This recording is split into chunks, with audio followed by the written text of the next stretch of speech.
Добрый день, дорогие друзья, уважаемые коллеги, модельеры, искусствоведы, зрители нашей онлайн-трансляции. Мы приветствуем участников третьего межрегионального фестиваля этнического костюма «Легенды степного ветра», который проходит в онлайн-режиме в городе Элиста, Республики Калмыкия, при поддержке Федерального агентства по делам национальностей и Министерства культуры и туризма Республики Калмыкия.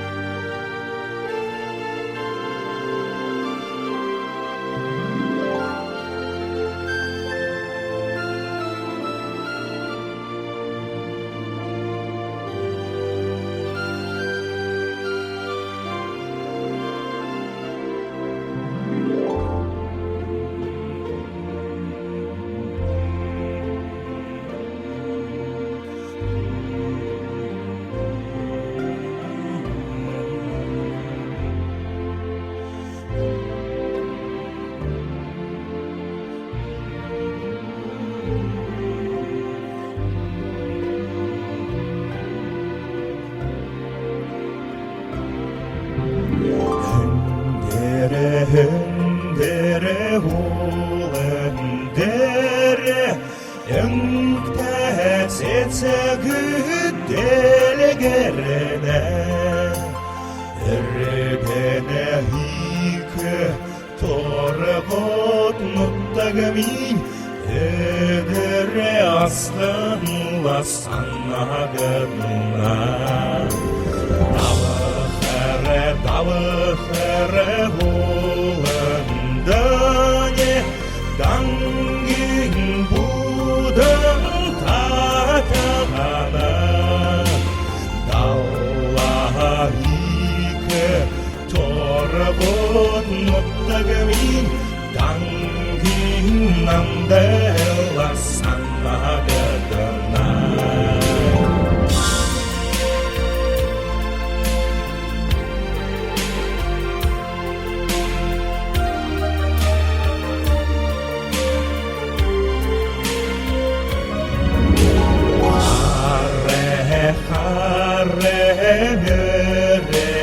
Yalay Hazaranda hade çoravna Haydere hike torgot muttagamin Avarten namarka sanna gadanay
Наш фестиваль открыла заслуженная артистка Республики Калмыкия, солистка Государственного академического ансамбля песни и танца «Тюльпан» Диана Басхамжиева, а также артисты театра костюма и пластики, коллекции, традиции и современность.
Приветственным словом к участникам и гостям нашего онлайн-фестиваля обращается министр культуры и туризма Республики Калмыкия Саглара Динаевна Тюрбеева.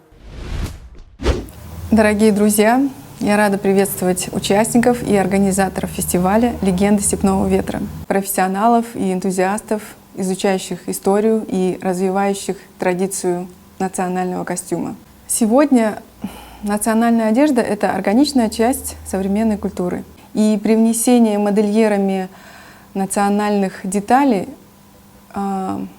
прекрасный, интересный и перспективный путь для развития национального самосознания в подрастающем поколении. Фестиваль несет в себе очень важную гуманистическую миссию дружбы и доверия между народами. Также способствует патриотическому и эстетическому воспитанию подрастающего поколения, а также развитию национального художественного творчества в многонациональной России. Я рада поздравить организаторов фестиваля с успешной идеей, которая позволит жителям Калмыкии увидеть новые лица, новые идеи модельеров, познакомиться с талантливыми, креативными людьми. Я желаю участникам рвения в работе, творческого полета и успешного проведения фестиваля. Спасибо. Слово для приветствия предоставляется организатору и режиссеру третьего межрегионального фестиваля этнического костюма «Легенды степного ветра», заслуженному деятелю искусств Республики Калмыкия Татьяне Миловановой. Приветствую всех участников фестиваля, гостей, зрителей, всех, кто подключился к нам сегодня в эфир. Наш фестиваль-конкурс «Легенды степного ветра» проводится в третий раз. И в этом году Он проводится вот в таком формате, во-первых, в онлайне, во-вторых, он статус международного в этом году приобрел, межрегионального.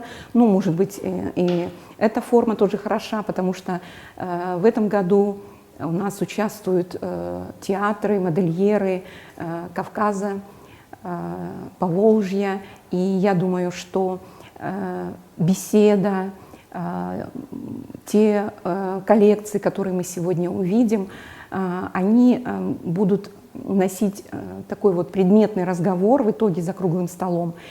И я жду хорошего результата от этого фестиваля, который даст импульс какой-то для следующей работы, не только для модельеров Калмыкии, но и для тех участников конкурса, которые сегодня собрались на этот фестиваль. Всем нам удачи сегодня в работе, благополучия всем народам, тем, кто присоединился сегодня, кто нас слышит, здоровья семьям вашим, всего самого хорошего, великолепного, удачи в работе. Наших зрителей ждет интересная и насыщенная программа фестиваля, полезная для общения и обмена опытом, новыми авторскими идеями. Первая часть – это конкурсная программа, в которой примут участие финалисты, модельеры из разных регионов. Вторая часть – заседание круглого стола на тему «Национальный костюм, традиции и тенденции» с участием специалистов в области сохранения и продвижения национального костюма. Мы готовы приступить к конкурсной программе фестиваля, но прежде хотим представить вам наше уважаемое жюри. Председатель Координационного совета Форума женщин Евразии, доктор политических наук, профессор Московского государственного института культуры Раушан Конопьянова, город Москва. Кандидат философских наук, сотрудник Музея калмыцкой традиционной культуры имени Зая Пандиты Кермен Батарева, город Элиста. Эксперт, дизайнер сценической одежды Ирен Рычебо, город Астрахань. Представленные работы участников оцениваются по 10-бальной системе. Итак, первыми свою конкурсную работу представляет Республика Адыгея, город Майкоп, театр моды «Кавказские звезды», руководитель, заведующий фондами Северокавказского филиала Музея Востока Нафисет Кидакоева. Коллекция «Древо жизни». Адыгея – страна сказок и легенд, расположенная в живописном уголке России. Скандинавские пейзажи, альпийские луга, каскады водопадов, гранитные каньоны – все это соседствует со стоянками доисторических людей времен палеолита и мезолита, дольменами и курганами. Это место древней истории, а сегодня новую историю пишет молодежь республики. В 2009 году по инициативе начинающего дизайнера студентки второго курса Светланы Кушба и при поддержке старшего преподавателя Нафисет Зауровны Кидакоевой в Майкопском государственном технологическом университете был создан театр моды «Кейстар» «Кавказские звезды», который привлек и объединил талантливую молодежь города Майкопа. За прошедшие 10 лет театр моды стал площадкой для демонстрации коллекций, созданных студентами специальности технология изделий легкой промышленности. Студенческие проекты не раз побеждали на престижных конкурсах молодых дизайнеров, проходивших в Москве, Санкт-Петербурге, Сочи и Майкопе. Отправной точкой для творчества начинающих дизайнеров послужило художественное осмысление элементов и целого в традиционном костюме адыгов. При создании коллекций одежды в этническом стиле использовались как принципы стилизации адыгской одежды, так и обращение к достоянию адыгского народа, нардскому эпосу. При проектировании современной одежды в фольклорном стиле для художника на первый план выходит поиск архетипа, исконного национального характера, системы этнических ценностей, рождающих определенный стиль соотношения пластики, цвета, фактуры, декора в костюме, эстетики в целом.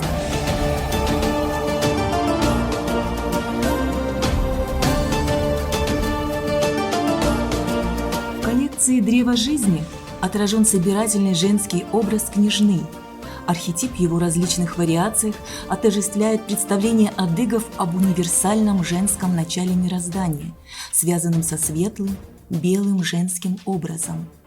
Так о главной героине нарского эпоса Сатаней, наделенной бессмертием, сказано: «Сатаней, ты одна так мудра, ты чиста, как утром белая роса, с тобою в дом приходит счастье». В данном проекте поиск источника построен на глубоком проникновении в этническую ментальность, реализующую во всех формах духовной культуры народа, традициях, изобразительном и прикладном искусством, устном мифоэпическом наследии, философии. Коллекция выполнена в этническом стиле, состоит из 5 женских комплектов, изготовленных из ладена и трикотажа в хроматических тонах. Комплекты дополнены головными уборами, стилизованными башлыками, орнаментированными ручной вышивкой. В 2018 году коллекция стала лауреатом Всероссийского фестиваля молодых дизайнеров «Этномода» в городе Майкопе. В 2019 году коллекция заняла первое место в международном конкурсе моды «Кутюрье года» в городе Москве.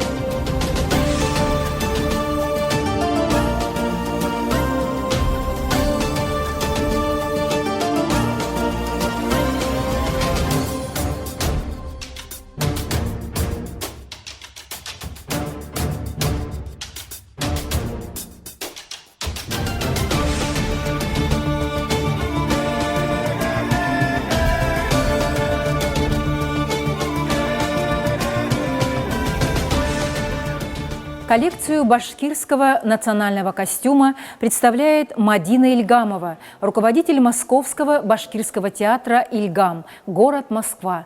Коллекция «Сокровища Урала».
Рада участвовать в этом замечательном конкурсе, фестивале.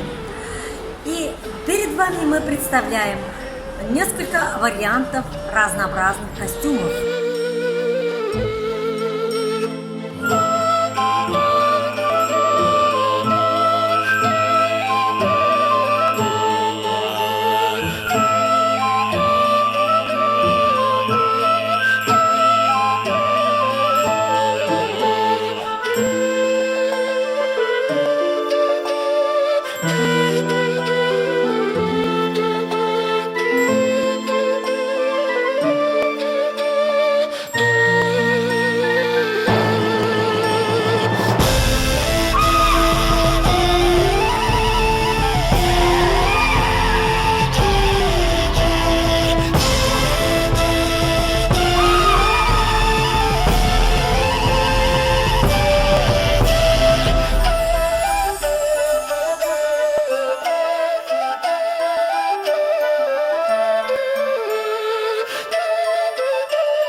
Следующий конкурсант представит искусство Карачаево-Черкесской Республики, член Международной ассоциации «Союз дизайнеров и модельеров России» Зарема Хапчаева, арт-центр «Дом моды Асмира», коллекция «Алан Стиль», Карачай-Таулу-Чепкен.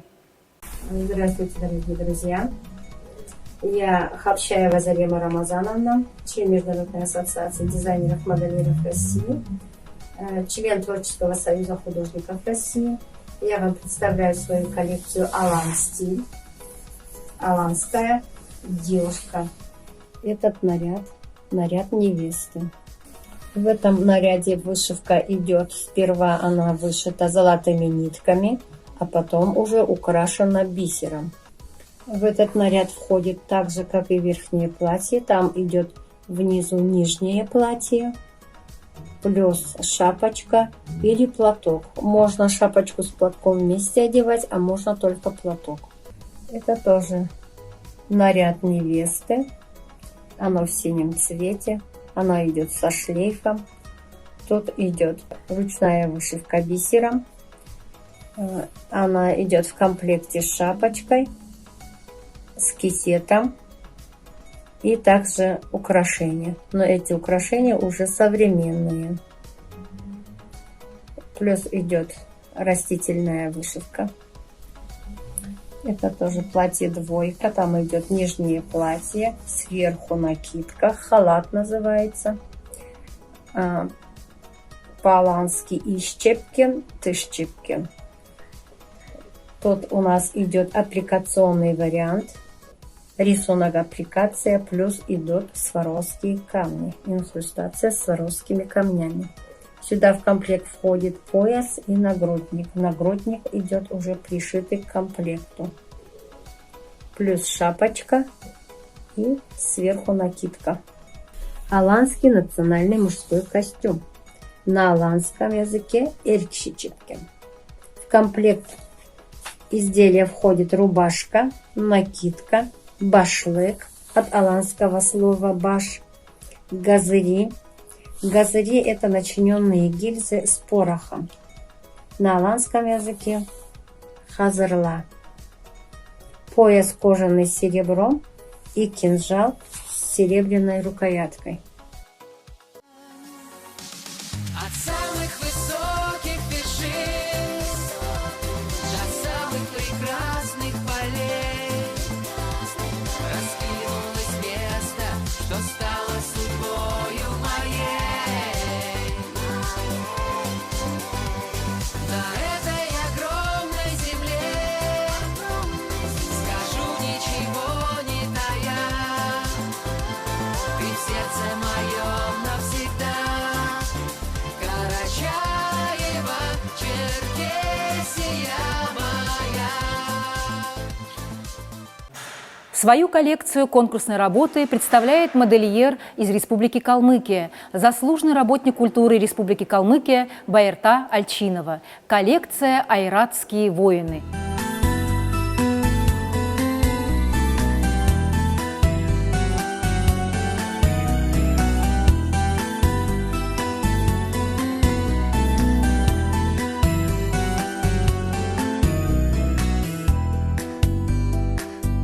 Добрый день, дорогие друзья!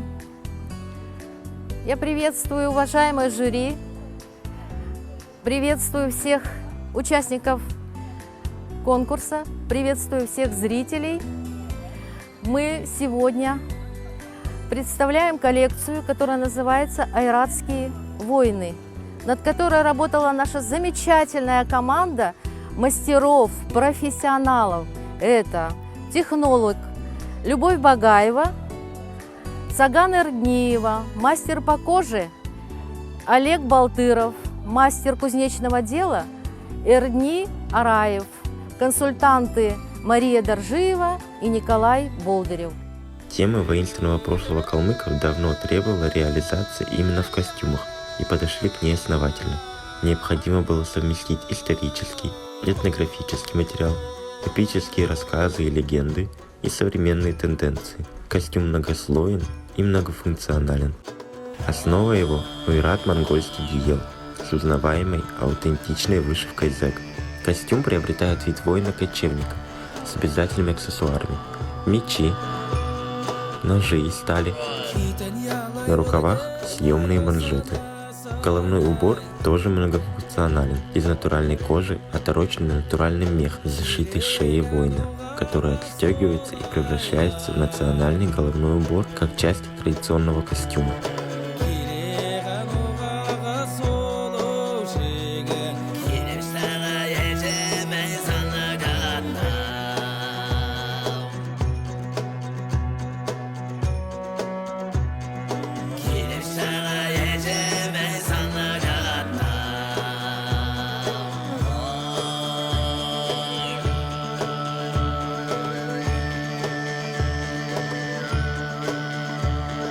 Защита воинов обеспечивается корсетом из кожи и замши с металлическими блочками и двойными юбками-фартуками из натурального материала.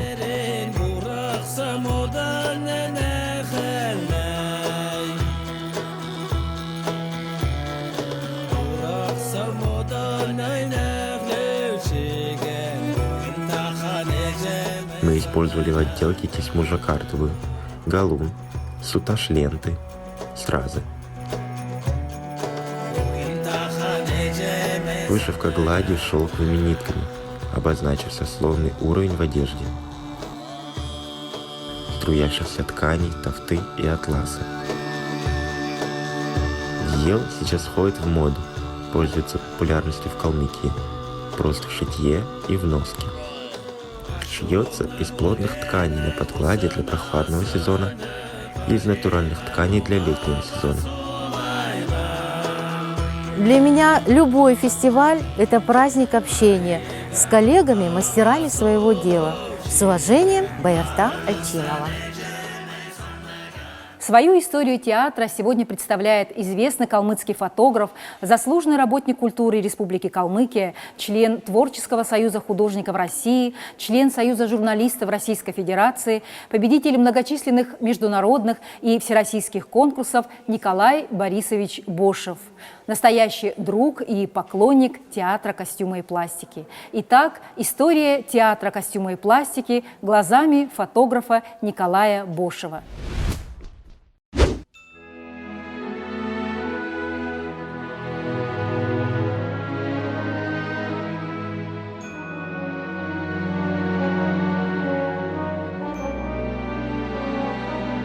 Национальный музей Республики Калмыкия имени Пальмова на протяжении многих лет тесно сотрудничает с театром костюма и пластики Татьяны Миловановой.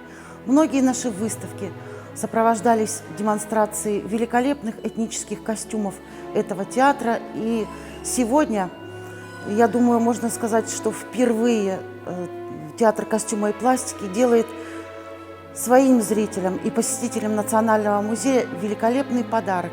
Это фотовыставку Николая Борисовича Бошева, которая открывается в рамках фестиваля «Легенды степного ветра».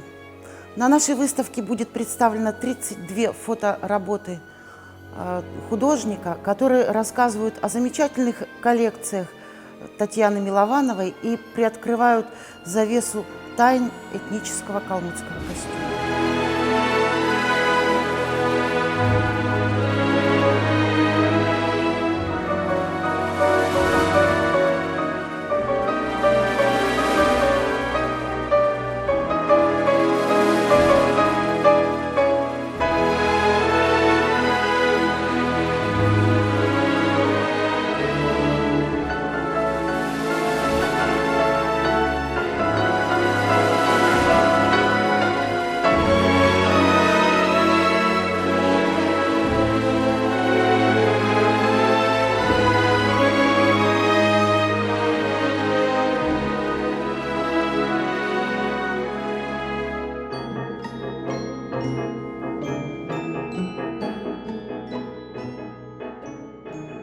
Эта выставка будет интересна и зрителю, и артистам.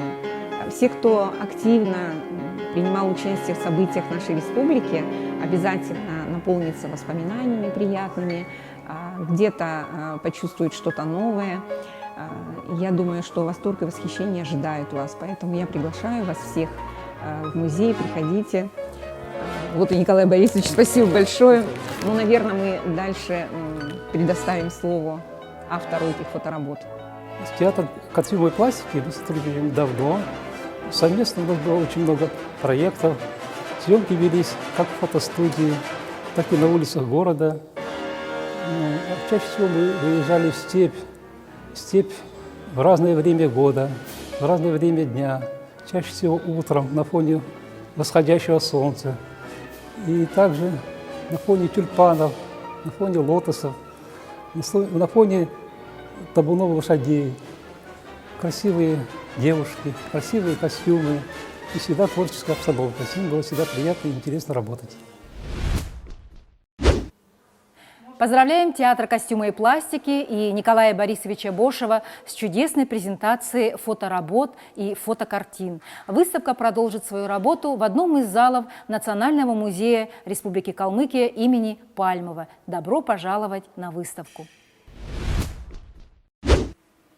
Участники фестиваля продолжат работу за круглым столом, а мы, дорогие друзья, представляем вам новую коллекцию театра костюма и пластики, посвященную известному айратскому ученому, просветителю Зая Пандити Айратскому.